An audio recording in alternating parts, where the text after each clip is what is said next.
Hello boys and girls, this is our second video on financial indicators and I have my friend Alexandra here with me again. Hello. Today we're going to talk about the weighted moving average. The weighted moving average is quite similar to the simple moving average we discussed in our last video. Here you see the formula for the simple moving average again. There you sum up the prices of the last n days if you want to have a n day simple moving average. So pt minus n plus n, which is pt, is the latest price, so the current closing price of today. Pt minus n plus n minus 1 is the closing price from yesterday, and so on up to the price n minus 1 days ago. And what we did for the simple moving average was that we summed them up and divided them by the number of prices we did sum up. But today we want to distinguish the significance of different prices. So for example, the latest price is more important for us than the oldest price because it's more corresponding to the current market situation. And therefore we give the prices certain weighting factors. Of course you could give them any weighting factors, but the most common way to do it is that we simply multiply the oldest price by 1. And in this notation it's easy because the index is the weighting factor. So this gets factor 2 up to n minus 1 and n. And what we have now is a multiple of prices. So for example, if each price was 3000, we would want our weighted moving average to be 3002. As an average, it should be have certain mathematical conditions. Yes. Right. Despite the fact that we weighted the prices on different days differently. And what we did here was that we divided it by n, and n was somehow also the sum of our weighting factors, because for the simple moving average each price had simply weighting factor 1. Right. And what we do now is that we sum up these weighting factors. So we divide the sum of prices by 1 plus 2 plus n minus 1 and n. And if you don't want to do this summing up, you can use a formula found by Gauss. We will do a video about the formula. But for today, this sum is simply calculated by the formula n times n plus 1 divided by 2. Okay, so let me summarize this again. In the simple moving average case, we took a bunch of prices, we computed the sum and computed the average by dividing it by the number of prices. For many cases you want to use another kind of average where, for example, the price 7 days ago is less relevant than the price 2 days ago. So you multiply the different prices by some weight. And for example, in here we multiply them by just an integer weight. So for example, you could say the last price is m times more important as an indicator than the oldest price in the list. And to make this an average in a mathematical sense, you have to normalize again, and the normalization factor is the sum of the weights. And in that case, the sum of the weights is given by a simple mathematical formula that we will discuss in another video. What we have here in this situation is that the formula for the weighted moving average, where the weights grow linearly, is this sum. The weights are just these natural numbers divided by some factor which turns out to be this one. If you find it too radical to give this n times more the weight than the first one, you could also do, for example, multiply groups of prices by the same factor. Mm-hmm. So you wouldn't give it factor 2, but also factor 1. Okay. And the next price also factor 1. And the next 3 prices factor 2.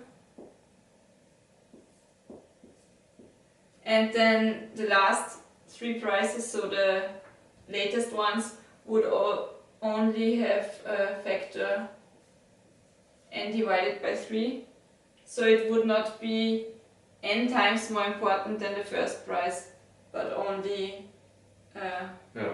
So if, for example, you say, well, the last 3 days I want to treat those prices equally in my average, then I weight them with the same value, and then you can get, like, whatever weights you choose, you get another kind of weighted formula. I should make this a W now. The denominator will be a little bit different, but in any case easy to compute. Right. So you already discussed the general formula, and now we will see an example for 7 days. It's the weighted moving average for 7 days at time t. So we are now at time t with price p(t) minus 7 plus 7. And sum up the prices up to our oldest price p(t) minus 7 plus 1. Except now they have the weighting factors up from 1 to 7. Right. And again we divide this by the sum of the weighting factors. Yeah, this formula? Yeah. We simply put 7 instead of n and have 7 multiplied by 8 divided by a half, which is 28. Mm-hmm. Okay. And the benefit of the weighted moving average is also that even though you take into account all the data, it is more according to the current market situation, because you give the current prices more weight. So we will see this in the Kraken chart, that the graph of the weighted moving average lies between the graphs of the simple moving average of same length and the simple moving average of shorter length. Yes, because it is somehow a compromise between these two. Right. So if you take a simple moving average of only the short latest time span, then naturally this average will be an average of the very current values, right? And so the weighted moving average kind of moves from the long time simple moving average to a short time. So now we see a chart of the weighted moving average. Here we have the chart from Kraken. The green line is a 14-day weighted moving average of the closing prices, and the weighted moving average in Kraken is the weighted moving average we had the formula for on the whiteboard. So the one where the weighted values grow linearly. And the blue line here is the price line.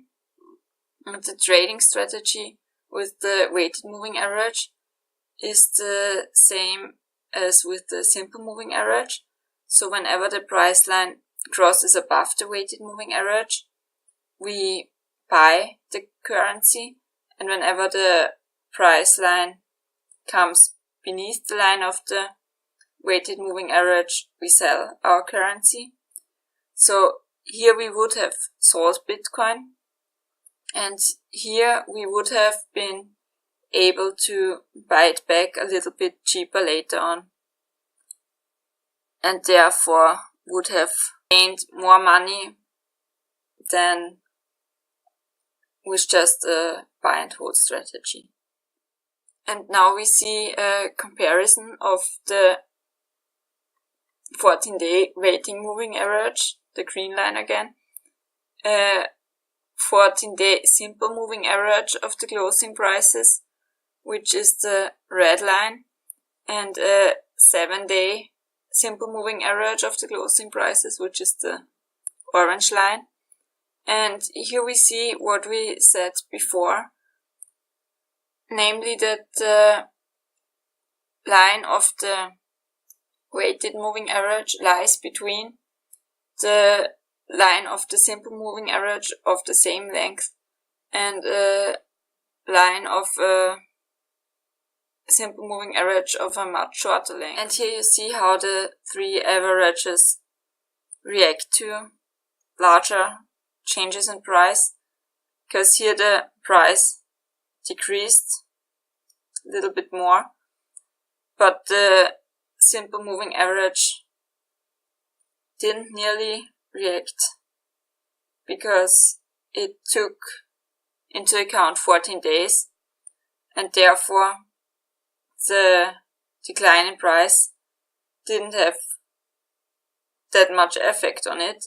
But the weighted moving average, which weights the latest prices more, and the simple moving average of a shorter period, reacted more to the current changes in price, and the curves descended with the price decline. So now we have a look on how to calculate the weighted moving average in Python.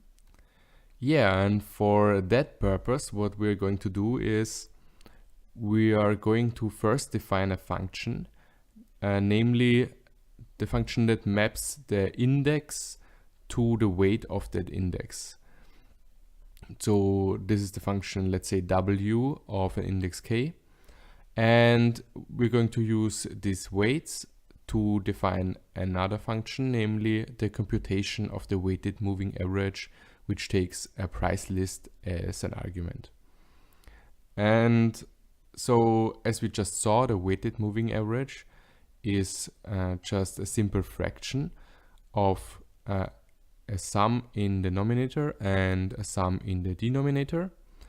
And to compute that, we are going to first actually compute the list of all the terms, let's say in the numerator, and then the list of all the terms in the denominator, sum them up respectively and divide them, and then we have our answer.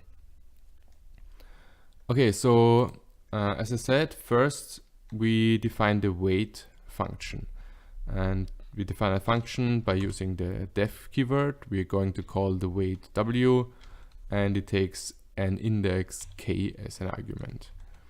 And here we can really, define any function as a weight that we want. And to stick with the clip that we just had, I'm going to return the index k plus 1. And to see how, you can apply a function, we can print the result. Let's say print W of 5, right? And we can test this simple Python script. So Python vma.py, and it will just add 1 to 6 and return 1 to 5 and return 6. Okay, and now we're going to define the main function, but we're going to call them weighted moving average and as I said, this takes a price list, prices, as an argument. And so here we want to first compute two lists. The simpler one of them is the list of weights. Let's call them WS. And we are going to use the for in construct, this Python syntax. So what we do here is we take the function that we defined above, W, of k, and k should range from 0 to whatever the length of the list of the prices is, -1. So let's just do that. So W of k for k in, and now Python syntax is range length of p's. So to explain this, this is the argument, the list of prices. This is the length of the list of prices. So let's say I pass 10 prices, 10 consecutive days. And then the range of this length, so for example, the range of 10 would be another list that goes from 0 to 9.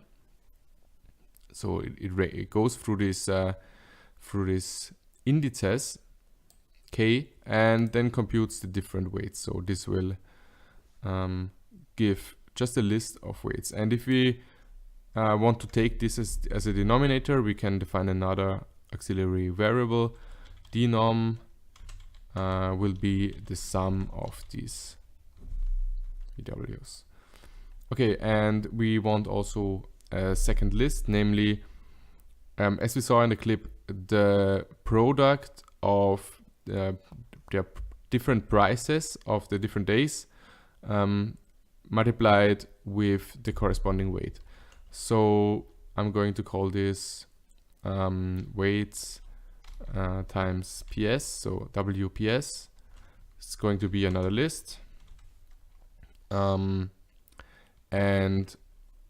what we do here, and according to the video we just saw, we multiply weight times a price of the index. And what we can do here in Python is we use the following construct. We say this expression for k and p in, and then enumerate ps. And so here he will go through this list, and for each p provide the corresponding index. That's the position of this price in the list. So he will, just in parallel take the index 0 and the first price in the list, index 1, second price in the list, and so on, and multiply them together just as we want.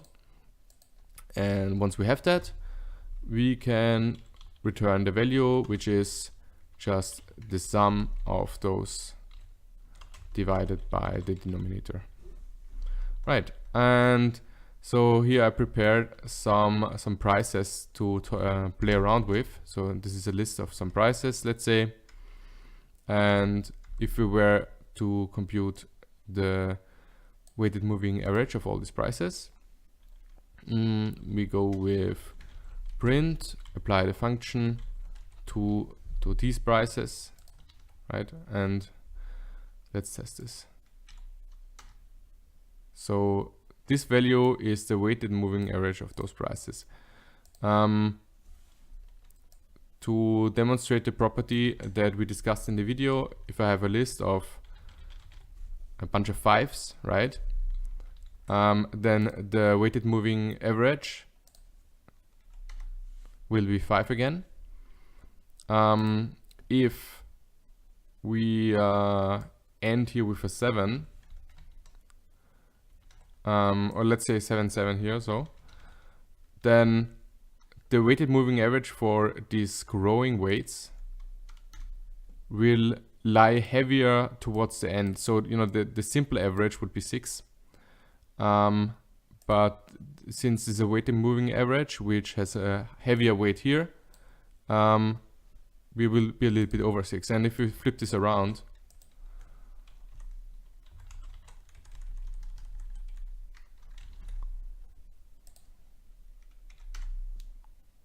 then we get something that's actually smaller than 6, right? And you know, we can simplify this. If we just drop this index here, then we would be in the case where we have just the simple average. We would compute the sum of those, then divided by the sum of the weights, which in that case would just be 4. And here we just get 6. Okay. Thanks for watching our video. Right, and see you in the next one.